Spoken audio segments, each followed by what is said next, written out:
Hi, I'm Jessica Pyska, and every week I'm doing a series of interviews via Zoom on the power of community. And this week we're doing a CalFire update. So I have Chiefs Mike Wink and Paul Duncan here to give an update on fire season. So why don't we start with the introduction? You can tell us a little bit about yourself, how long you've been in Lake County, where you live, and Mike, we'll start with you. So thank you for the introduction. And I've been working here in Lake County for just over 8 years as a battalion chief. And so that means that any of our wildland fires in the county that are in the state responsibility area, that's our primary job. And then we also proudly represent the South Lake County Fire Protection District and provide personnel and oversight services and fleet management and all those other tasks as part of delivering the service for the local fire district, which covers the Loch Lomond, Cobb, Anderson Springs, Middletown Rancheria, Hidden Valley, and Jerusalem Valley's 293 square miles. Awesome. And you grew up in Middletown, correct? Correct. Moved here as a teenager from the Napa Valley. Went off to college for a couple years after graduating from Middletown High School, and came back, started as a volunteer, and then became a seasonal with CalFire. Worked in many functions and programs, training, ECC, camp, stations, and then got to come home. Awesome. Thanks, Mike. And Chief Duncan, you have a new promotion. I do. I'm the division chief in the North Division for CalFire, the Snow Lake Napa unit, and I'm also the chief of the South Lake County Fire Protection District. And you've lived in Lake County for a long time as well. Yes, we moved to Lake County in 2004, so we've been here coming on 17 years. Awesome. And where were you working before your promotion? Started out in Humboldt County, worked all throughout that county as lots of jobs: paramedic, volunteer firefighter, mechanic, security guy, flight medic, all kinds of different hats when I was up in that area. Well, we're glad you're here. So let's just do a little update on what's happening with fire season right now and what we can expect. You want to start, Mike? Well, it's towards the end of July, so conditions, as folks can look around and see and talk to their neighbors, or depending on if they're on social media and stuff, activity, wildland fire ignitions has slowly increased, which is, timing wise about right, as things continue to dry out seasonably, because summer is here. So longer days, daylight hours are longer, radiant heat's longer, the fuels are drier. So, but we do have all of our resources available, and we try to keep that maintained as much as possible. And we've been fortunate that all the events around the county, we've been able to use all of our local government cooperators, all the fire districts throughout the county send a tremendous response, as well as all of our CalFire resources. And keeping 95% of all fires at 10 acres or less is our statewide goal. And so far, we are meeting that here locally. Awesome. Yeah, so I saw a press conference with the governor, and CalFire had mentioned that was the goal. So that's really great to see that that's been able to be met here in our county. Did you have anything else that you want to add, Paul? I'll dovetail on the mics with the local government cooperators. In a smaller area with less responders, but more area, we really count on that all hands concept, that many hands make light work, where we bring our local government cooperators on when we're short on equipment in the area to cover behind. We are supporting a couple large incidents to the north, and utilizing our local government cooperators really helps to bolster our initial attack capability. In addition, we've also augmented what we send on an initial dispatch during our higher response days. So you'll see more equipment out there, more aircraft, more dozers, more engines to really try to get the initial attack 95% hammered out every time. So Is this a more aggressive attack than we've seen in the past? Are you bringing in more support, both with the bulldozers and the air support, than we've seen over, say, the last 3, 4, 5 years? Yes. That augmented response on that initial response is a change from previous years, increase. And I noticed that there's quite a lot of the air attack flying over my house from Ukiah whenever there's been several small fires in the Clear Lake area. Is that a more aggressive attack as well, Chief Wink?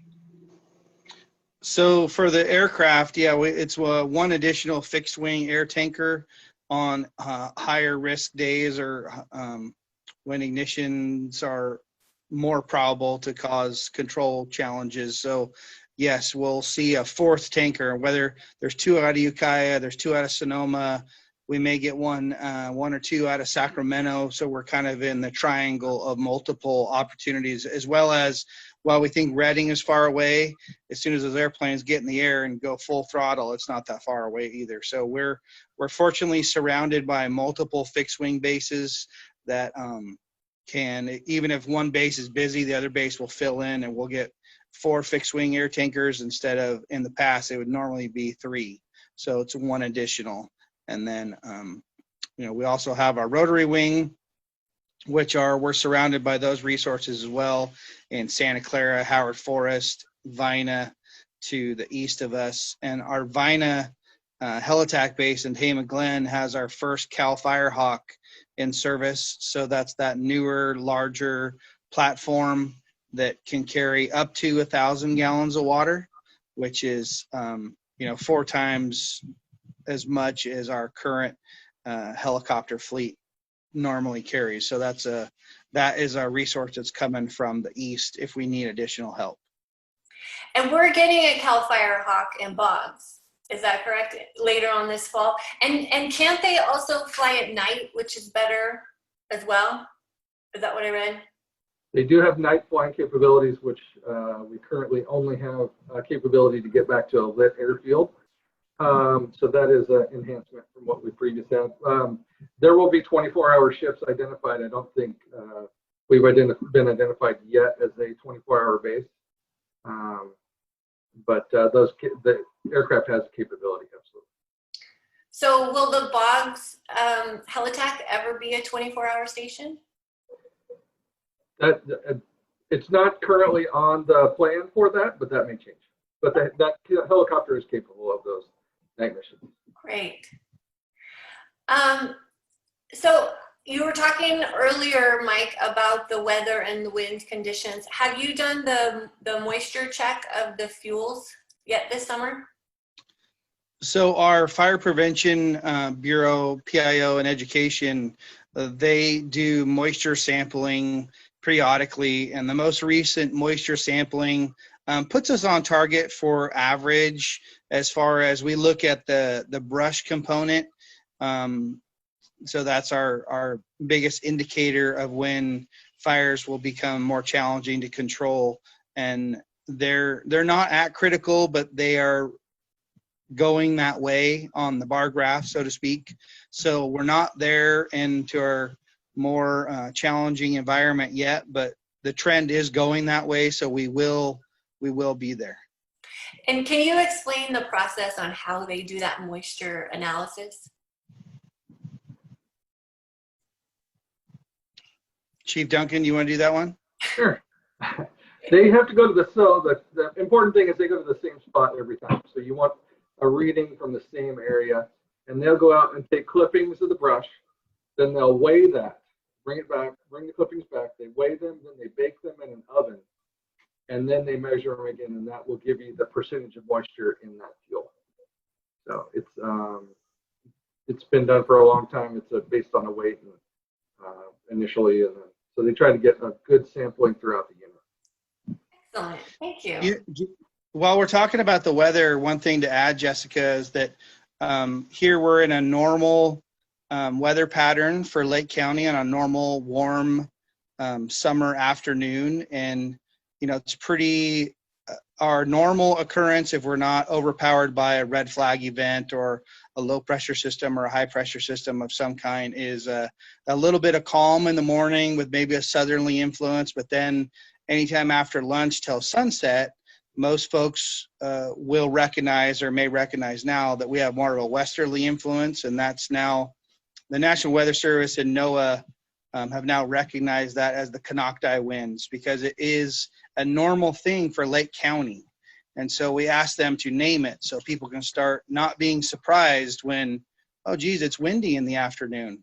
Well, it's been that way for hundreds, if not longer, years, just because as it gets hot around here and the Sacramento Valley gets hot, the hotter it is in Sacramento, you know, it's likely the stronger the west wind will be coming from our friends to the west, the Ukiah Valley and the coast, as it makes its way towards Sacramento. So the Konocti winds are a normal thing that we expect, and that can cause some of those challenges.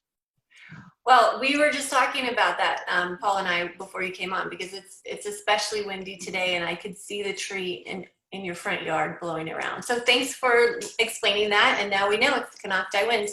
Are those typically a dry wind, or is there any moisture as they come from the coast?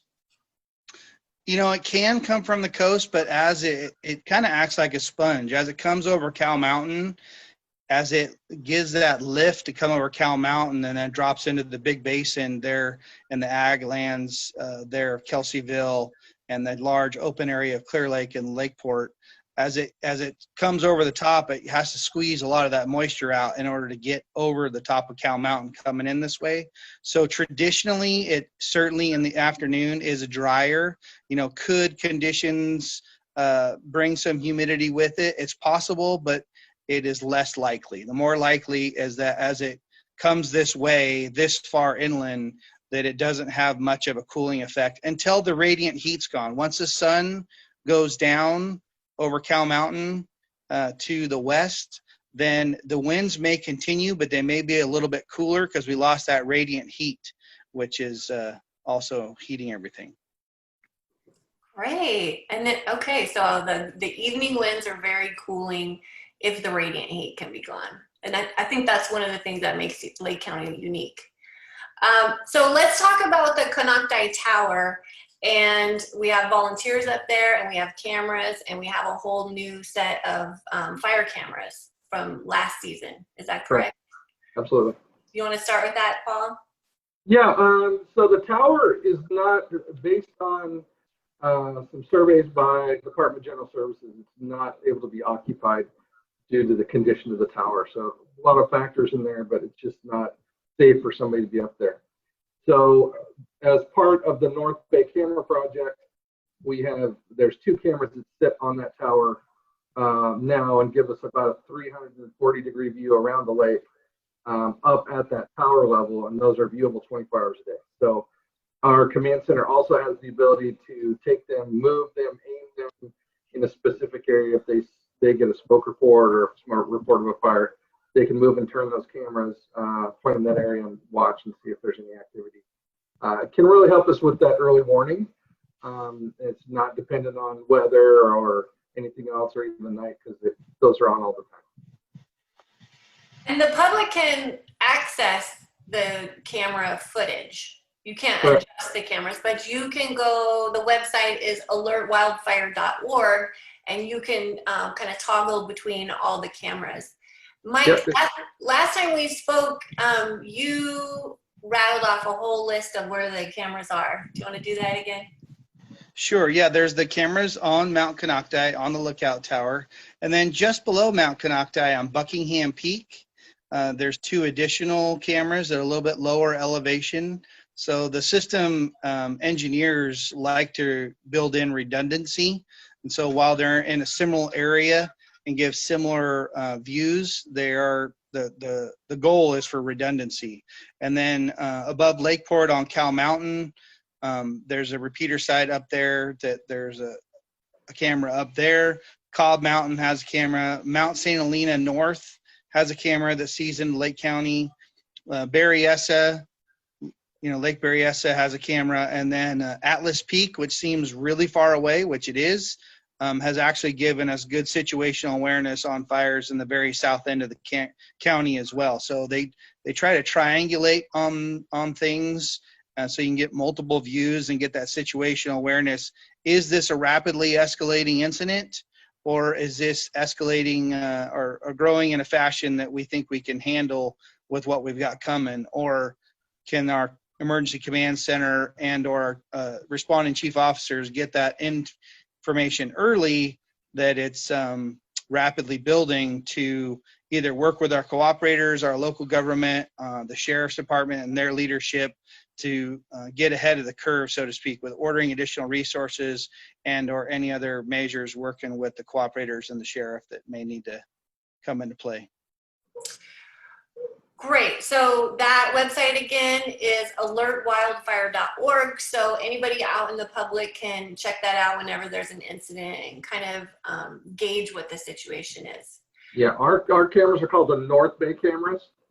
So it's the alertwildfire.org/North Bay. Excellent.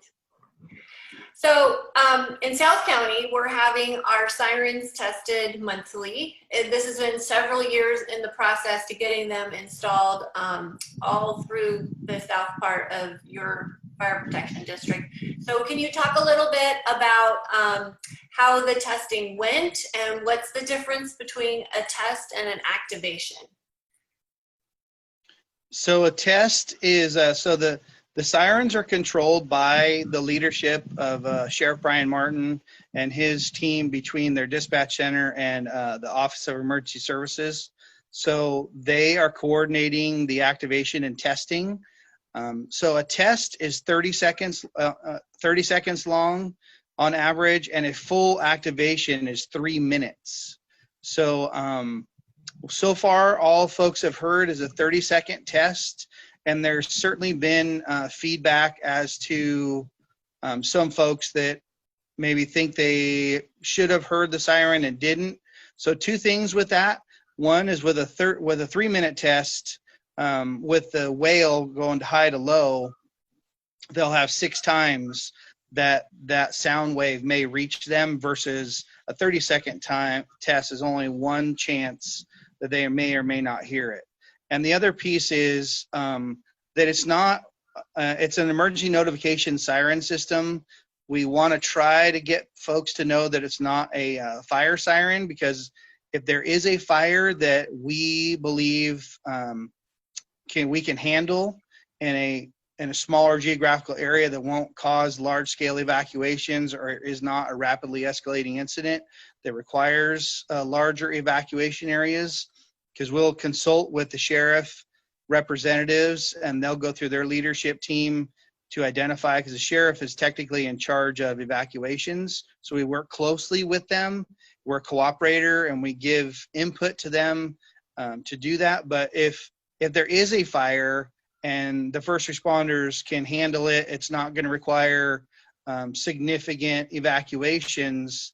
I don't want folks to be disappointed or wonder why their siren didn't go off, because that isn't the true reason. And then it's never going to reach everybody. It's a situational awareness tool of the higher population density areas of our very rural district. So the higher population areas have a siren, and it's meant to give situational awareness. And then folks can call each other, go to social media, go get off the couch, go look outside, see if you see something. Like I said, phone a friend, while the sheriff and the OES leadership work on messaging to get out to folks as soon as possible.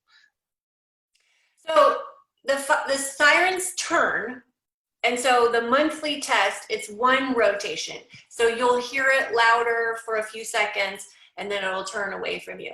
On a full activation, it will turn 6 times. So you should be able to hear it in most of the places. So as soon as you hear that, it doesn't necessarily mean that there's a fire immediately. It just you need to go get more information and figure out what's happening. Is that correct? Correct. It's a situational awareness. Okay. So it's just one more layer of communication that kind of helps support the whole network. And if you're hearing the siren, you likely should be getting nixles and lake co-alerts. Is that correct? Yes. Okay. But Paul, we need to encourage everybody to sign up for those lake co-alerts, because if you don't sign up, you may not get them. And if they, depending on the scale and the type of emergency, folks may be concerned if they didn't get something, but that's an opt-in system. They have to sign up for it. And the other thing we've learned in recent tragedies, and Chief Duncan can maybe expand on this more, but when folks choose to, they only have one communication device, say they only have cell phone or a regular phone, and they choose to have peace in the evenings or at nighttime, then no one can alert them for anything. So that's an unfortunate thing we've learned, that would caution folks to turn their ringers off, because then when it is something like this, they don't get the notification. Chief? I think the emergency alert systems, when we use those, do activate through those silenced phones. So that would be that Amber Alert tone that you occasionally get on your cell phone. And that's an EAS alert, emergency alert system. The Lake County Alert and then the Nixles both are opt-in. So we want folks to go and make sure that they're signed up on those. And as Chief Wink stated, it's a one-way notification, and it's something that, hey, you need to be alert for, or you need to turn on, get some more information if you have. And then once you get that more information, maybe you have a neighbor who can't move that well, or doesn't have a phone that works. So that's the time we ask to go ahead and reach out to those neighbors and go, hey, we're evacuating, or here's what's going on with the situation. So those that may not have heard are aware. Great. Okay, so huge preparedness lesson for everybody watching this today. Opt into Nixle, opt into Lake Co-alerts, and don't turn your cell phone off at night during fire season. If you hear the siren, get more information, check on your neighbors, call around, turn on your radio, all of those things. All of those layers of connectivity is how we can successfully protect our communities. Correct. Okay, so are there any other plans for sirens throughout the county? So the community of Lower Lake, with the leadership of the Lake County Fire Protection District and Chief Cepeda, are very close to the finalized installation of one for situational awareness for the downtown area of that community. And then I know that there are many other communities in the Clear Lake Riviera that are far down this road. We've heard of communities in the Clear Lake Oaks area that are considering it. I'm sure there are many others that have discussed it or considering it that I don't have awareness about, but those are the ones. Lower Lake, I would expect they would be next, because they're very, very close. And then the Rivieras, some of those communities are, I know, close. And then over in Clear Lake Oaks, those are the ones I'm aware of. There certainly could be more. Well, that's really great to hear, because I know with this siren system, it took several years to get it installed and work out the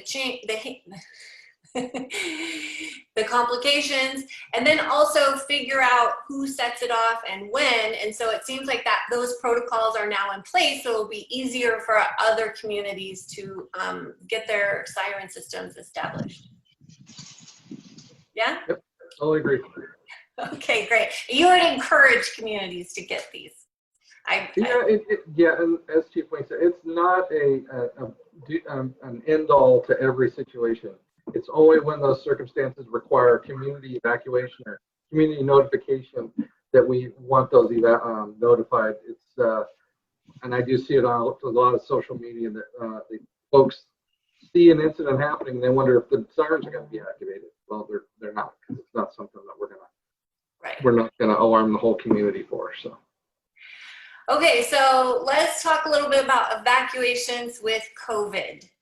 A lot of people are really concerned. Maybe they don't want to evacuate because they're afraid of the virus. And how will these shelters work? How are things going to look differently? I know that the Red Cross has spent several months re-examining their shelter protocol, because we obviously can't have people lined up in cots in small areas, so it could be activating hotels and different areas.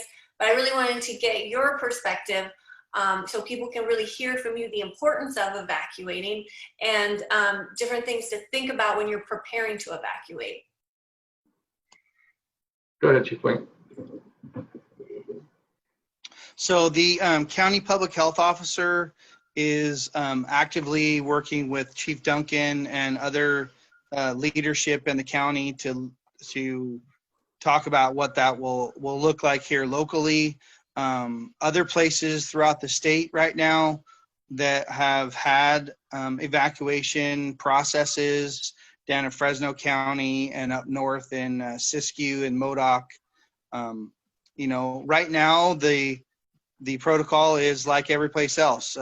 Try to maintain your social distance, wear your mask, cleanliness, wash your hands, you know, so maybe less people in a individual shelter, so maybe more shelters perhaps is a option that's being considered, as well as all the normal protocols that most of us are doing on a day-to-day.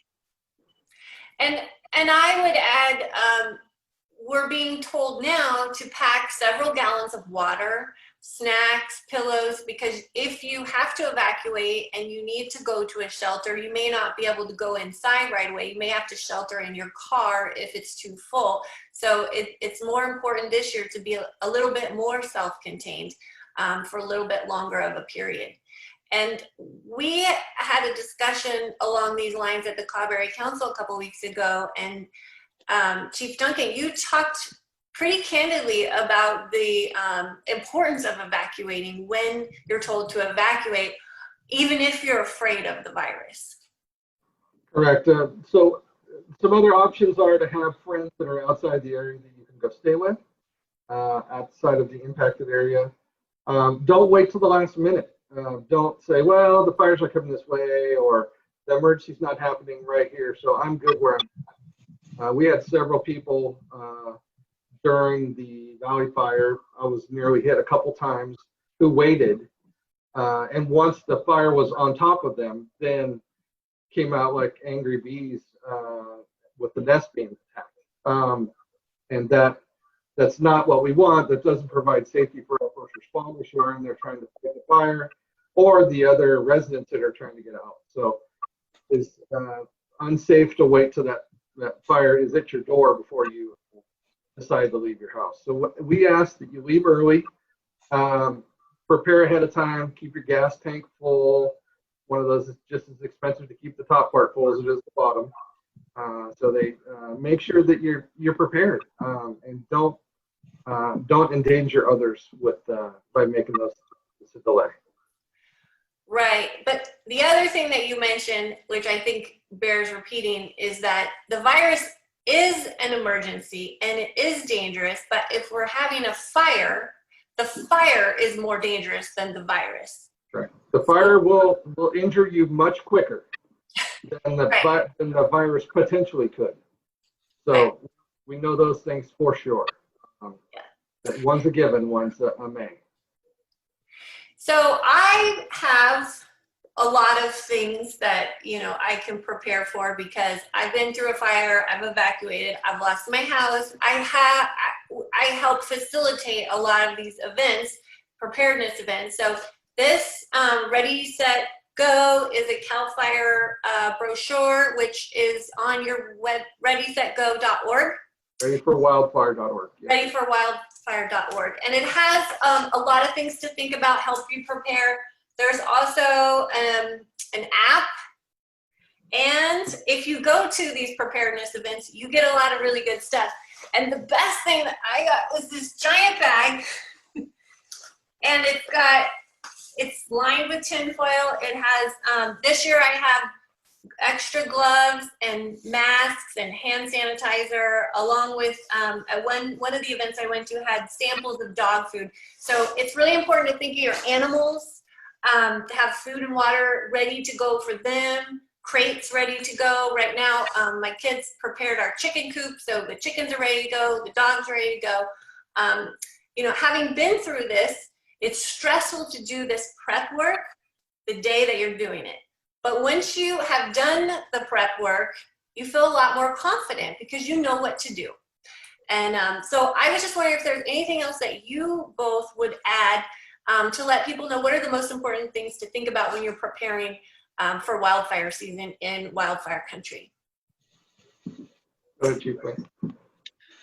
You know, all those checklists to give people situational awareness on things to pack, you know, the P's, the prescriptions, pets, papers, plastic, meaning credit cards, you know, things like that, and all those checklists, and the things to shelter in place in your car for a little bit longer. Those are all great things. Everybody's carrying, you know, they talked about emergency radios so you can get local radio information. But one thing just at home that I've been sharing with folks is I really think that it's a fairly economical thing to do, but every spigot on the outside of your home should have a hose and a nozzle hooked up to it.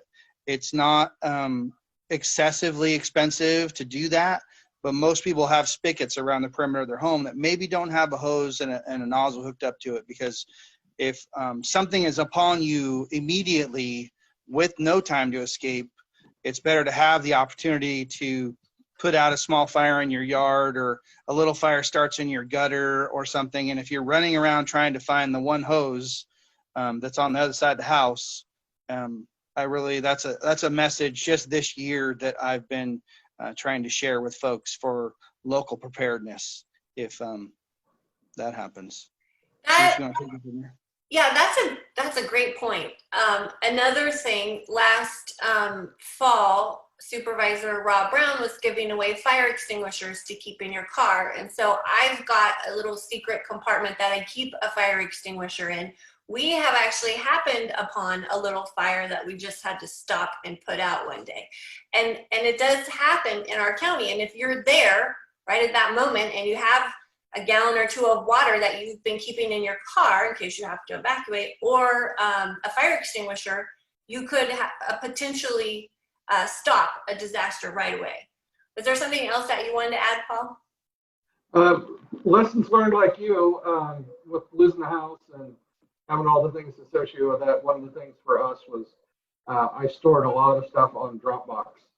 So I had a online storage medium for photos and documents, and you can't count on the things that you're used to having at home be available to you when you're in a shelter or after an emergency like that. So being able to access those birth certificates, driver's license, credit card information, home insurance, and then later down the line, baby pictures that you don't have anywhere else. So that was a great thing for us, and money well spent with an online storage for electronics, because even the backup hard drive I had got left at the house.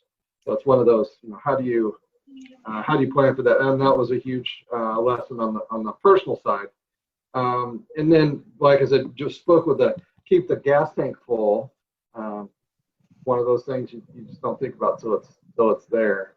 But definitely being prepared. And they say grab your dirty clothes, because that is those are the clothes you wear all the time. So grab your dirty clothes, take the basket out. So some very interesting tips that I heard after the incident. But yeah, just being prepared is key. And those checklists help you, because you get scattered and it's easier. It brings you back to a thought process. And I'm all about lists and things I can cross off, so that helps me. The checklists are important, and I kind of appreciate having, like a 0 to 30 minute time frame. If you just have a few minutes, or if you have a couple hours, and what are the priorities of what you should do if you have time or no time. And like you said, Paul, having things all backed up in the cloud is amazing, because you may not even be home. And like you, I didn't bring my backed up drive. I completely forgot it. So I was really grateful that I had all of those things backed up in the cloud. And the dirty clothes, that has to be the single greatest tip. I wish I would have done that. So let's see. How are you prepared? Well, how are things going in the firehouses and with the crews with the COVID restrictions now and safety protocols? The COVID has been sort of dynamic because the guidelines changed. We were initially functioning on that all the first responders in their engines were a module, that we could treat those a little differently, but now we're masking a whole lot more. Our crews will mask when they're out in public. They should not be out without face covering on out in public. And we've had several that have been tested positive for COVID throughout the state that are really steering how policy is going and how we're implementing those guidelines. So it's really dynamic, and we're being a whole lot more aggressive with it. If someone comes down in a facility, we're completely decontaminating the whole facility before it goes back into service with quarantine for employees. But it has not affected operations much, and we're trying to keep it that way. Excellent. Something locally that the South Lake County Fire Protection District has been working on when this all started is the implementation of an additional layer of cleaning and disinfecting, and that's a technology called UVC. So UV lights is the normal tube lights you would see in your garage in commercial settings and stuff like that. And there's a different spectrum called the spectrum C for Charlie. And that technology has been around for decades. That can be used to kill mold and pollen and dust mites and all that stuff. But it also helps to eliminate germs and viruses and bacteria. And so South Lake County Fire, we retrofitted all of our ambulances under the support and leadership of Chief Duncan and the board to put that technology in there as an additional layer. It doesn't take place of cleanliness, spraying things, wiping things, keeping things clean. It just adds that layer, kind of like the sirens is just another piece of the puzzle.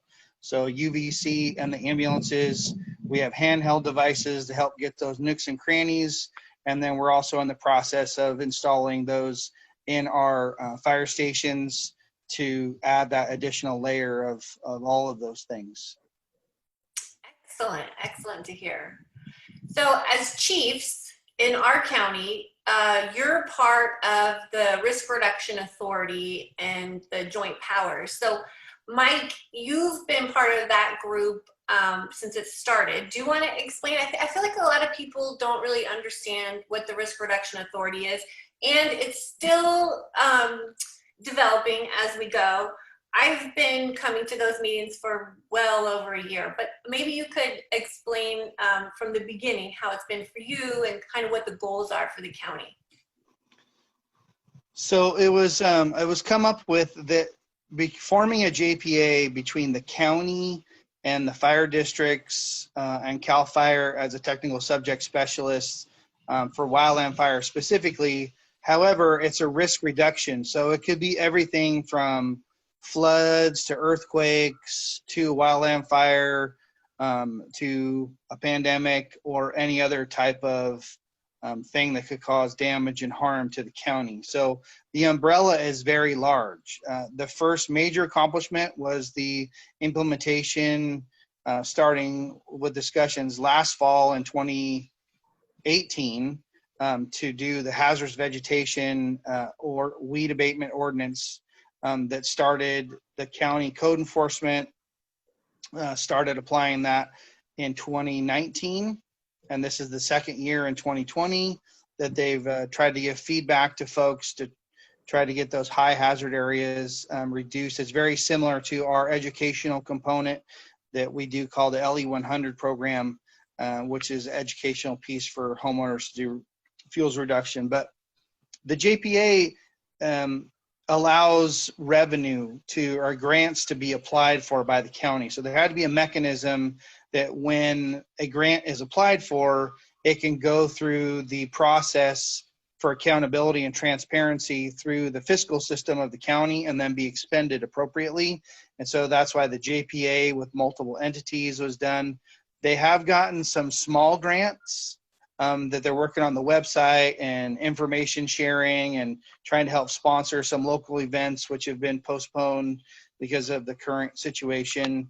But it was the bigger picture and the ability for a process to receive those funds and receive. There was a group coming in to give a countywide evaluation of preparedness. A nationwide group of folks nationwide that were coming to Lake County. That's been postponed because of the current situation. So those are some of the big picture goals and why it was started. Right, and I think one of the big advantages of having that committee is that you get so much input from the community. And we get to sit down with you chiefs and we just all talk about how we can really make our county more resilient. And like you mentioned, we had a preparedness event planned for March where we were going to show the movie Wilder Than Wild and then have a panel of experts talk about prescriptive burning and preparedness and a whole bunch of other things.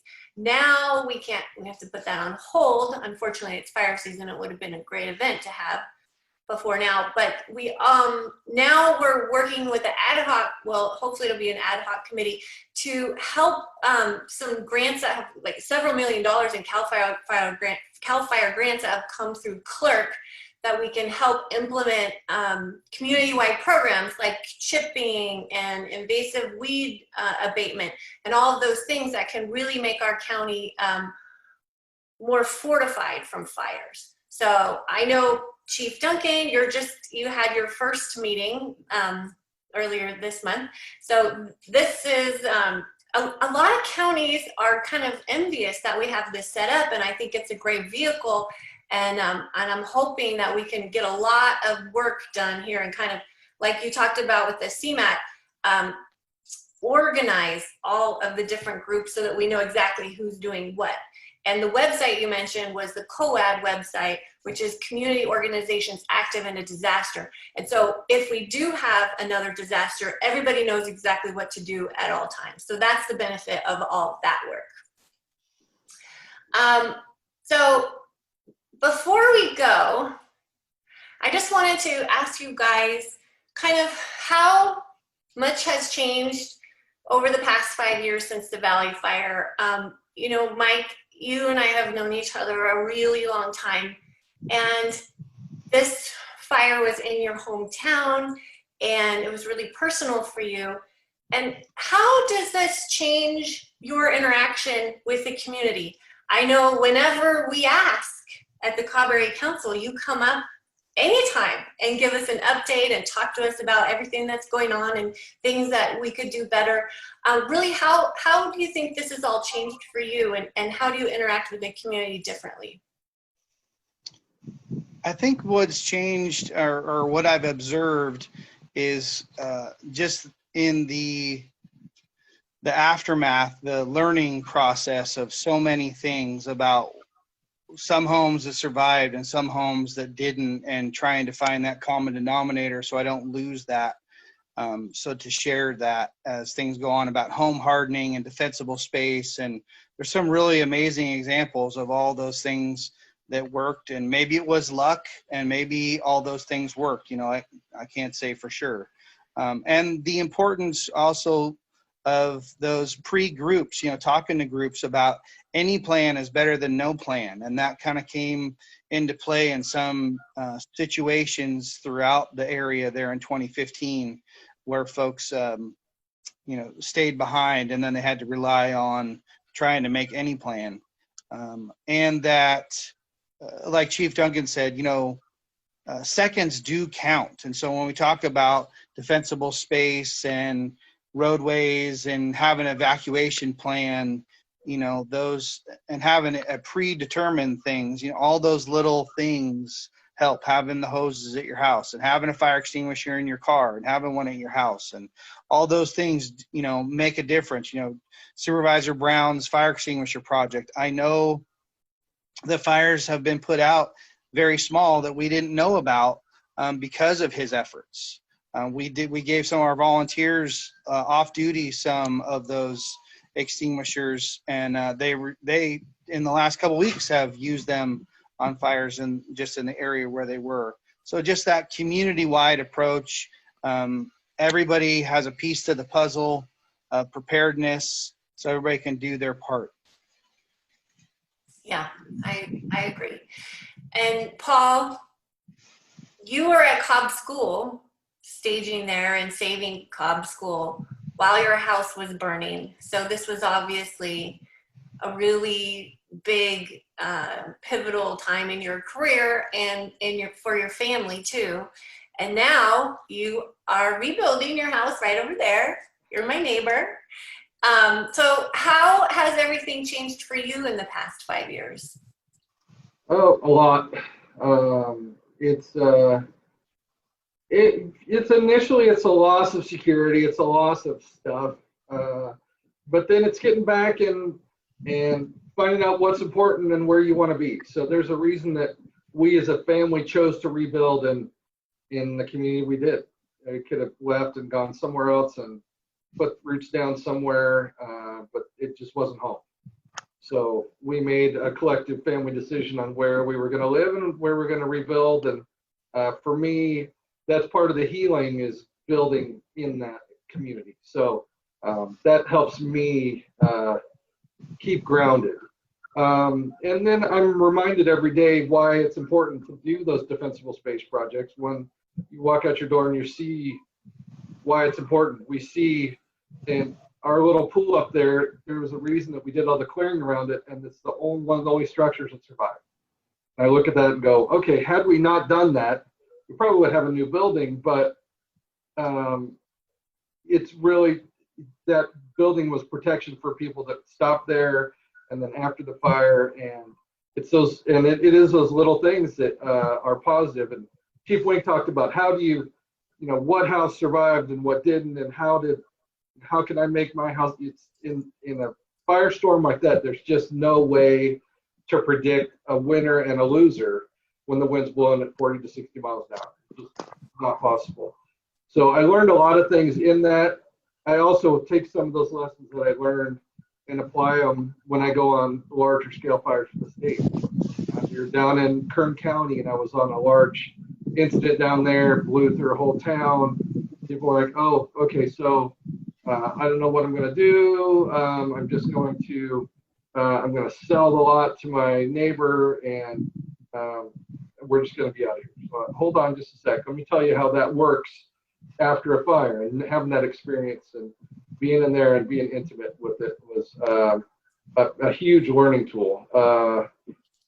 And it's been a lot of growth, and you know, you don't get through things like that without some tears and some laughing and some hugs and things that just make you better. So you know, that's we want people not to be involved at that level. We want to try and prevent that before it gets to that stage. So heed those early warnings.